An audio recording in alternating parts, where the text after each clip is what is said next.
thank you for joining us. Thanks for having me. You're a private sector guy. You were an energy executive before you joined the government, am I right? Allegedly, yeah. Yes, exactly. No, you were. You were the CEO of a company in the power sector. And now you're, of course, the last couple of years you've been at the Department of Energy involved very heavily with the implementation side of a lot of what Ali has talked about. When you talk about or give us a sense of what you've been able to accomplish at the DOE, and in particular, I want to focus in the interest of what I promised my audience here, that is we're going to get right to the heart of it, that is deployment.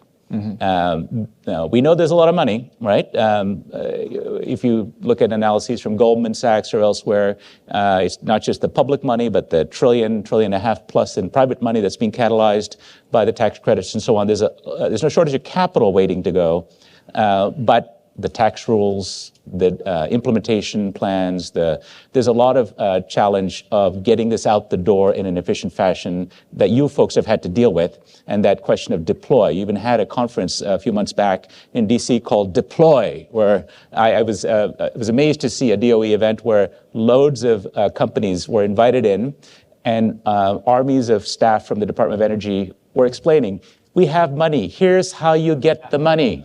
And after an hour and a half session, go to this website, fill this in, submit the form, we'll get back to you, please apply. And I thought, what a bizarro world I'm in. But those are the practical challenges, especially for small and medium enterprises that may not have armies of lobbyists and consultants. So so I got a sense of the challenges, but you tell us, how is the job of deployment, of getting, again, the authorized funds out the door to build a clean energy economy? What's been the hard part? What are you proudest of having achieved so far?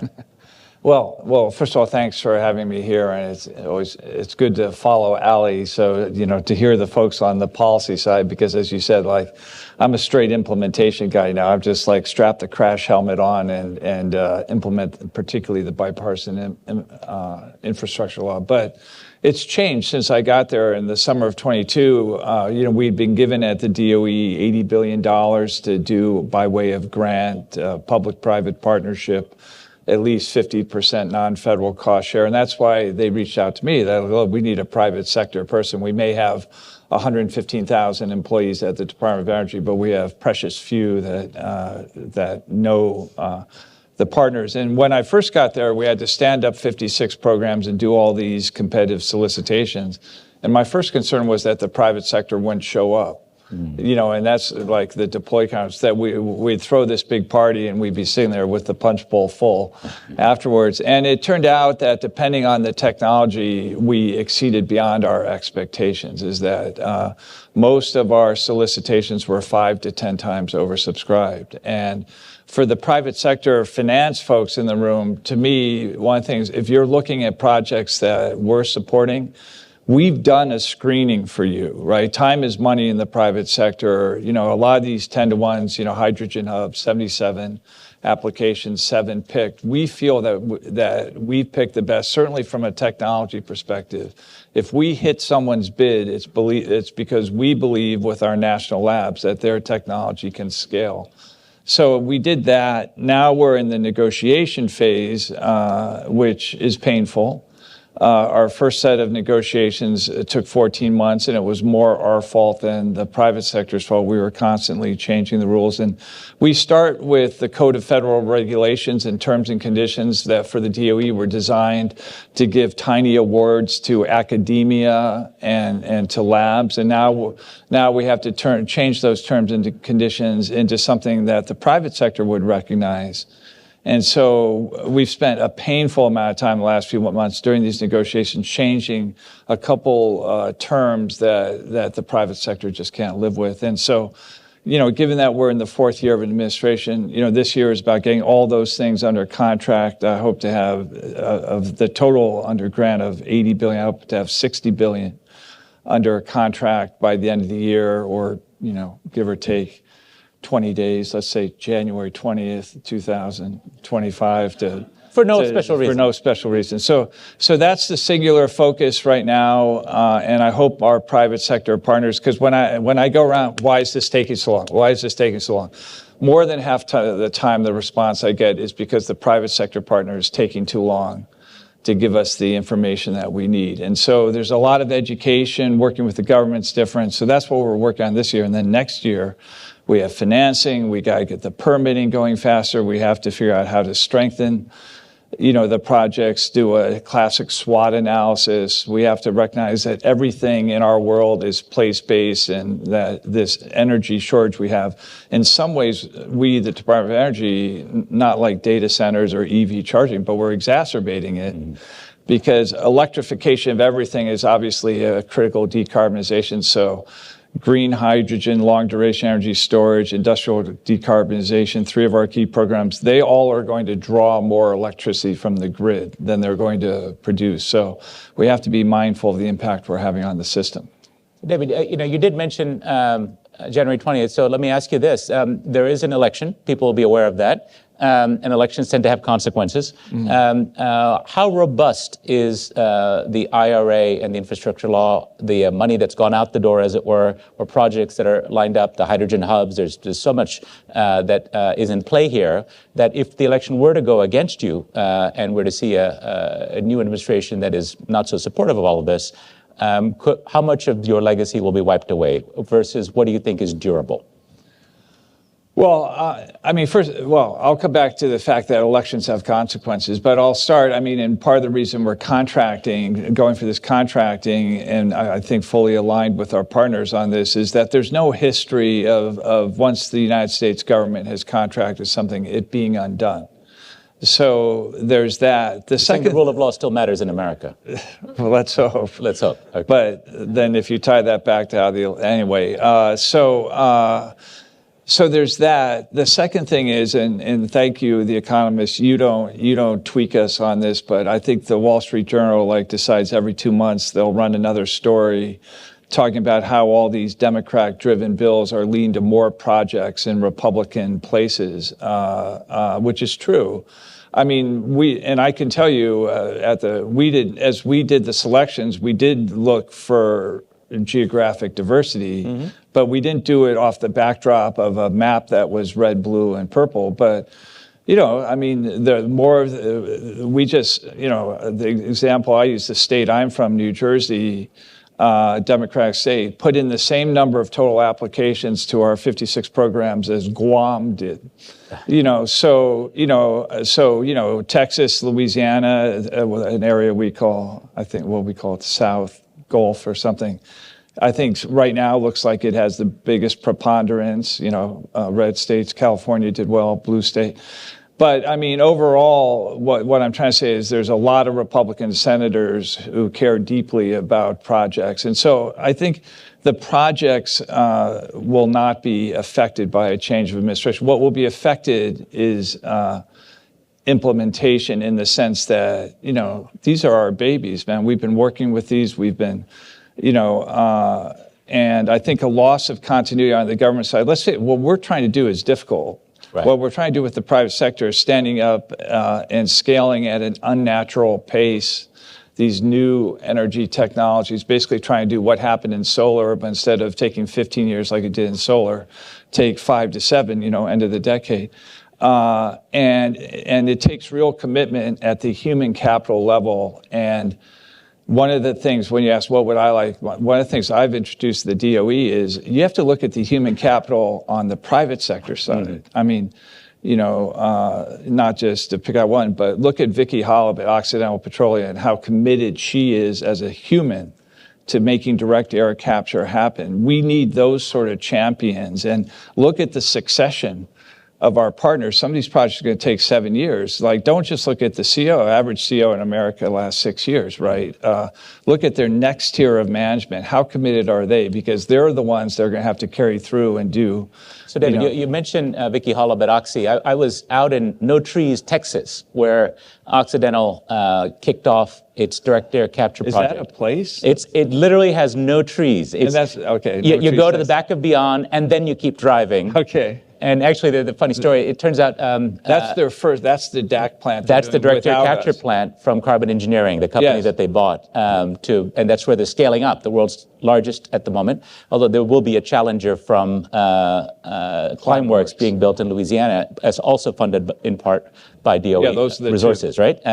But the anecdote here is that, at Oxy, which is an oil company investing in very advanced technologies, this net power with the zero emissions natural gas, they're talking about investing in nuclear. So we are seeing very deep red states and companies involved in this transition that could be permanent, or at least give some permanence to the policies you're implementing.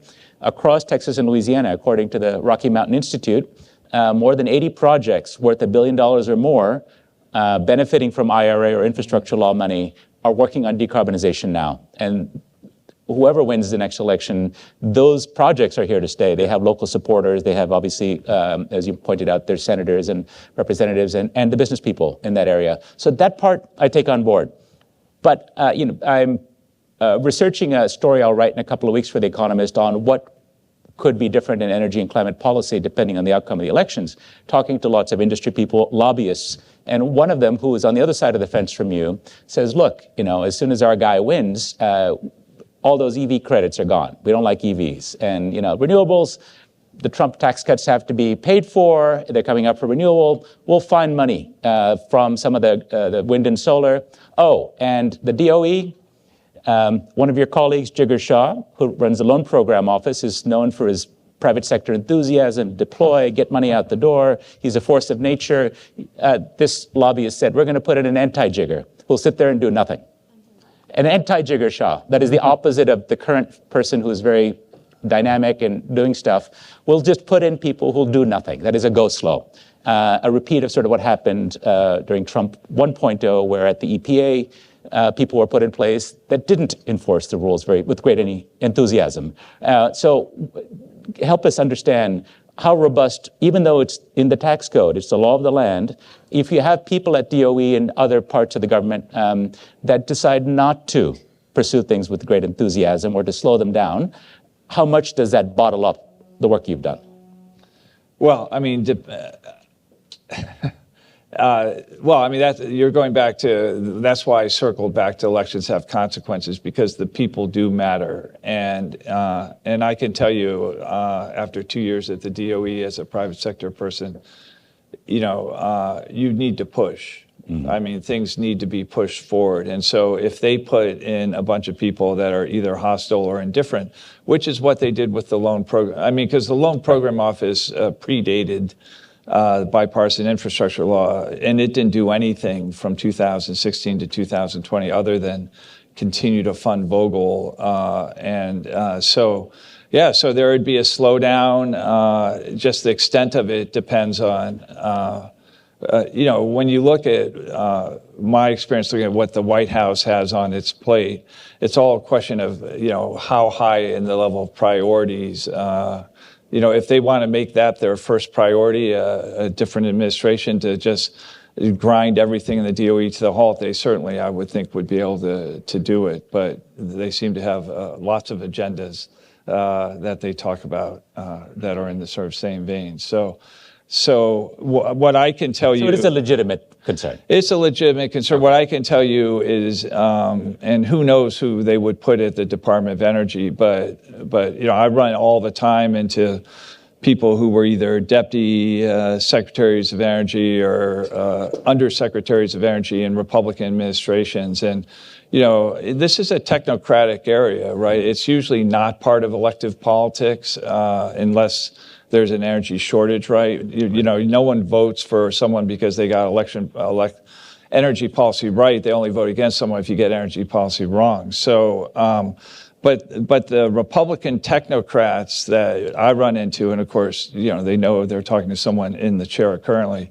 they're not very far apart from us in terms of what they would achieve. I think some of the environment, energy justice things that we focus on, that you allude to with Ali, of course, they would drop that in a heartbeat. But in terms of the general transition to clean energy, at least mainstream Republican energy technocrats are on the same page as we are, in my personal experience. One area where I think that might particularly be true has to do with industrial emissions. I know that's a particular focus at the DOE you've been pushing on lately. Can you give us just a quick little vignette on what you think is most promising with emissions from industry, which a lot of people may not realize. It's the biggest sector of contribution globally, particularly when you get to other countries where there's heavy steel sectors and cement sectors. A massive contribution of anthropogenic emissions coming from industry. What's the most promising thing you think that can come out in this area? Well, actually, and again, this, as infrastructure people, I always think there's so much focus. We just can't help ourselves. We're always talking about bricks and mortar, but it is the human capital. I would say the most promising thing I've learned about aluminum, steel, and cement, particularly steel and cement in the U.S., coming from the power industry, and thank you, I was a power CO, I was not a utility CO, but I dealt with a lot of utility COs, and it's a pretty conservative, slow-moving group for the most part. There's progressive outliers.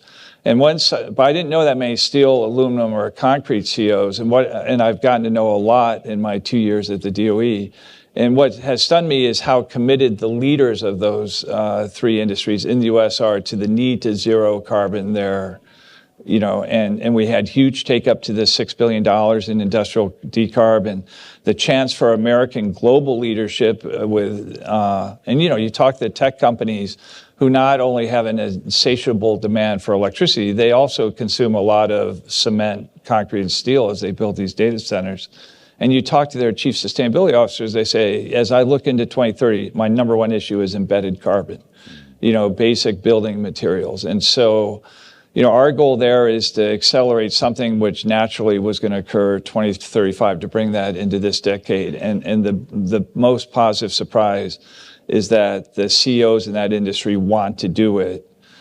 The cautionary tale is they literally have no idea what's the appetite of their customer base to pay even the slightest premium for like a green version of steel, concrete. And again, that's something we need to work on with them next year with buyers, coalitions, and things like that. Yeah. I mean, there are, I think the auto industry's worked out that though green steel is more expensive for the green steel producer, it actually ends up being something like $100 on the cost of the final car.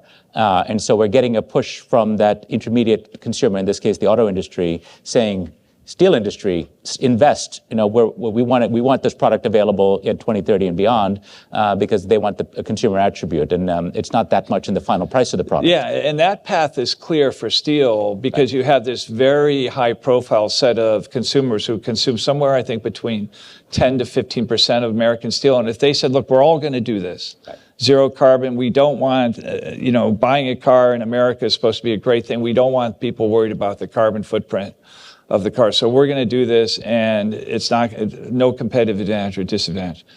The cement industry is a little different, because it doesn't have a high profile. It's more spread out, more regional. Yeah. And, there's more carbon emissions, at least in the U.S. with cement. So, but again,